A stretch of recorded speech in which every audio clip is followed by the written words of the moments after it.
Assalamualaikum warahmatullahi wabarakatuh. Sehari dua ini tersebar gambar seperti mana tangkap layar di sebelah yang menunjukkan seorang isteri bersama dua orang suami, suami pertama dan suami kedua. Gambar ini adalah sebagai satu bentuk respon atau mungkin juga sebagai satu bentuk sindiran kepada berita poligami baru-baru ini yang melibatkan seorang influencer. Dan daripada gambar ini muncullah juga komen-komen yang seperti juga menyindir perkara ini, ya. Para penonton yang dirahmati Allah sekalian, dalam video ini saya tidak akan berbicara tentang munasabah atau tidaknya seorang wanita memiliki dua atau lebih suami. Perkara ini boleh difikirkan sendiri oleh sesiapa yang memiliki pemikiran yang lurus lagi sehat. Yang saya nak bicarakan ialah hukum menjadikan syariat ataupun salah satu syariat Islam sebagai bahan sindiran, sebagai bahan jenaka ataupun bahan lawak, ya. Saya merujuk ataupun saya ingin menarik perhatian para penonton sekalian kepada ayat 65 dan 66 surah At-Taubah, di mana Allah Subhanahu wa taala berfirman, a'udzubillahi minasyaitonirrajim, wala in sa'altahum la yaqulunna innama kunna nakhudu wa nal'ab qul abillahi wa ayatihi wa rasulihi kuntum tastahzi'un. Sambung pada rangkap pertama ayat 66 pula, la ta'taziru qad kafartum ba'da imanikum, yang bermaksud, dan jika kamu tanya mereka tentang apa yang mereka lakukan, tentu mereka akan jawab, sesungguhnya kami hanyalah bersenda gurau dan bermain-main. Katakanlah, apakah dengan Allah, ayat-ayatnya dan Rasulnya kamu selalu berolok-olok? Tidak usah kamu minta maaf kerana kamu telah kafir sesudah beriman.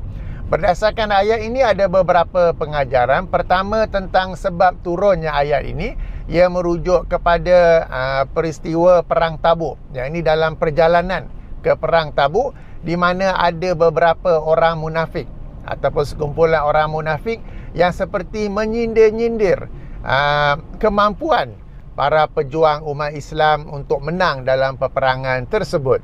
Maka perkara ini diketahui oleh Rasulullah sallallahu alaihi wasallam, dan Rasulullah pun pergi bertanya kepada mereka, ya. Sebab itu ayat itu bermula dengan, dan jika kamu tanya mereka tentang apa yang mereka lakukan. Jadi Rasulullah pergi bersemuka dengan mereka dan tanya apa yang mereka lakukan. Lalu mereka menjawab, sesungguhnya kami ini hanyalah bersenda gurau dan bermain-main sahaja, kata mereka.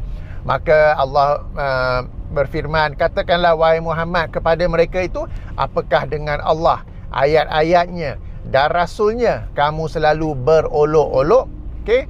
Tidak usah kamu minta maaf kerana kamu telah kafir sesudah beriman. Jadi ayat ini meskipun sebab turunnya adalah sempena Perang Tabuk, sebab turunnya adalah sempena sekumpulan orang-orang munafik, tetapi yang kita maklum ialah kita mengambil iktibar daripada keumuman lafaz dan bukan kekhususan sebab. Satu perkara yang menarik, apabila dikatakan ayat ini diturunkan berkenaan dengan orang-orang munafik, kenapakah dalam rangkap pertama ayat 66 disebut tidak usah kamu minta maaf kerana kamu telah kafir sesudah beriman? Padahal kita tahu orang munafik ni tidaklah mereka beriman, kan? Jadi dalam kitab-kitab tafsir diterangkan bahawa iman yang dimasukkan di sini ialah mereka seperti menzahirkan sahaja bahawa mereka adalah orang yang beriman, padahal dalam hati mereka tidaklah beriman.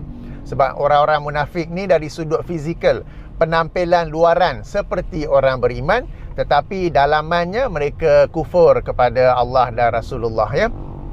Jadi itu yang maksudnya sebagai beriman. Baik, pengajaran seterusnya, Syekh Wahbah Az-Zuhaili ketika membicarakan ayat ini dalam kitabnya Tafsir Al-Munir, menerangkan bahawa memperolok-olokkan Allah berarti memperolok-olokkan nama, sifat-sifat dan hukum-hukum Allah. memperolokkan ayat-ayatnya, bererti memperolok-olokkan Al-Quran dan seluruh syariat Islam, ya, mana-mana bahagian daripada syariat Islam. Memperolok-olokkan Rasulnya, bererti memperolok-olokkan risalah, pengetahuan, akhlak dan perbuatan Rasulullah sallallahu alaihi wasallam. Jadi dalam kes yang kita bawa sekarang ini ialah memperolok-olokkan syariat poligami. Dalam gambar itu, apabila seorang isteri memiliki lebih daripada seorang suami, dalam kes ini 2 atau lebih, ia disebut sebagai polyandry. Okey, polyandry. Jika seorang suami memiliki 2 atau lebih isteri, ia disebut sebagai polygyny. Okey. Poligami adalah satu istilah umum, berarti seseorang yang ada lebih daripada seorang pasangan. Jika satu isteri dan 2 suami atau lebih, ia disebut sebagai polyandry. Jika satu suami, 2 atau lebih isteri, ia disebut sebagai polygyny. Jadi daripada gambar itu dan juga respon-respon, komen-komen yang dapat kita baca, saya ada tunjuk sebahagian tadi, jelas ia adalah mempermain-mainkan, bersenda gurau dan memperolok-olokkan syariat poligami. Kononnya kalau lelaki boleh polygyny, maka sepatutnya isteri ataupun wanita pun boleh polyandry, ya. Lalu kalau kita baca di ruangan komen tu, sampai ada yang kata why not sampai 4 orang suami pun boleh, ya. Okey, jadi berdasarkan ayat 65 dan 66 ini, ia menjadi dalil bahawa salah satu perkara yang membatalkan keislaman seseorang adalah apabila dia menjadikan Allah, Rasulullah dan syariat Islam, agama Islam ni sebagai satu perkara senda gurau, bermain-main, berolok-olok, ya, ataupun dalam bahasa Inggeris disebut sebagai as a joke or mocking, ya. Bila seseorang itu melakukannya, dia menjadi salah satu perkara yang membatal keislamannya. Para penonton yang dirahmati Allah, kita lazim dari zaman sekolah diajar perkara-perkara membatalkan wudu, perkara-perkara membatalkan solat, perkara-perkara membatalkan puasa. Tapi pernah dengar tak? Ada juga perkara-perkara yang membatalkan keislaman seseorang. Dan antara perkara yang membatalkan keislaman ialah menjadikan Allah atau Rasulullah atau mana-mana bahagian daripada syariat Islam sebagai bahan senda gurau, bermain-main, lawak jenaka, sindir menyindir ataupun olok-olok, ya. Dan ini adalah satu kes. Pun begitu, kita tidak akan berkata mereka itu serta-merta kafir. Okay? Kita tidak berkata gitu. Kita memberi peringatan, kita memberi amaran jangan melakukan sedemikian, kerana ia boleh menjadi salah satu sebab membatalkan keislaman seseorang. Hukum sebenar hanyalah diputuskan oleh pemerintah atau wakil-wakilnya. Dalam kes ini hakim mahkamah syariah ataupun mungkin mufti, ya. Jadi peranan saya dalam video ini bukan untuk menjatuhkan hukum kafir ke apa, jangan pula salah faham, tetapi ingin memberi peringatan kepada para penonton yang dirahmati Allah sekalian agar jangan menjadikan mana-mana bahagian daripada syariat Islam sebagai bahan mainan, bahan sindiran, bahan gurauan atau bahan memperkotak-katik ke, making fun, making joke, mocking of it ke, ya. Sebab ia adalah salah satu sebab pembatal keislaman seseorang. Sebagaimana rangkap pertama ayat 66 tadi kan, tidak usah kamu minta maaf kerana kamu telah kafir sesudah beriman. Pelajaran seterusnya daripada ayat ini ialah kalau seseorang itu bertaubat, okey, maka ia diterima taubatnya itu dan dia kembali muslim, ataupun sebahagian fuqaha berkata dia mengucap syahadah balik, maka dia kembali menjadi seorang muslim. Jadi ada beza antara minta maaf dengan bertaubat serta berazam untuk tidak mengulanginya lagi. Bercakap tentang mempermainkan atau memperolok-olokkan, menjadikan sebahagian daripada syariat Islam ni sebagai senda gurau, ia tidak terhad kepada kes poligami saja. Satu yang lazim berlaku ialah dalam hal bid'ah.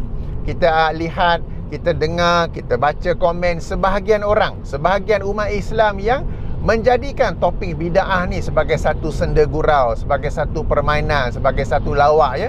Mereka berkata sibuk bid'ah, tapi guna kamera tak bid'ah ke? Naik kereta tak bid'ah ke? Guna YouTube untuk menyampaikan ilmu tak bid'ah ke? naik kapal terbang tak bid'ah ke? Jadi mereka memperolok-olokkan bid'ah tersebut ya, padahal sangatlah mudah untuk dibezakan apakah yang dimasukkan oleh bid'ah yang dilarang oleh Rasulullah sallallahu alaihi wasallam. Satu lagi juga macam bila kes poligami Rasulullah sallallahu alaihi wasallam, ada juga yang memperolok-olokkannya sebagaimana yang kita maklum. Jadi perkara ini berlaku sebab mungkin kita di Malaysia ni kita tidak dididik daripada awal tentang perkara-perkara yang boleh membatalkan keislaman seseorang, iaitu macam saya kata menjadikan Allah, Rasulullah. Jadi poligami Rasulullah ni pun masuk dalam kes inilah. Rasulullah dan syariat Islam sebagai bahan senda gurau, bermain-main, lawak jenaka, sindir menyindir dan sebagainya ya. Jadi moga-moga berdasarkan apa yang berlaku ini, ia dapat menjadi pelajaran kepada kita semua untuk tidak melakukannya. Dan kalau ada sahabat handai, rakan-rakan kita yang melakukannya, kita menegur mereka untuk tidak melakukannya ya. Ingat surah At-Taubah ayat 65 dan 66. Baik, demikianlah sedikit perkongsian saya. Moga-moga bermanfaat kepada semua. Saya tutupi dengan subhanakallahumma wa bihamdika asyhadu an la ilaha illa anta astaghfiruka wa atubu ilaika. Assalamualaikum warahmatullahi wabarakatuh.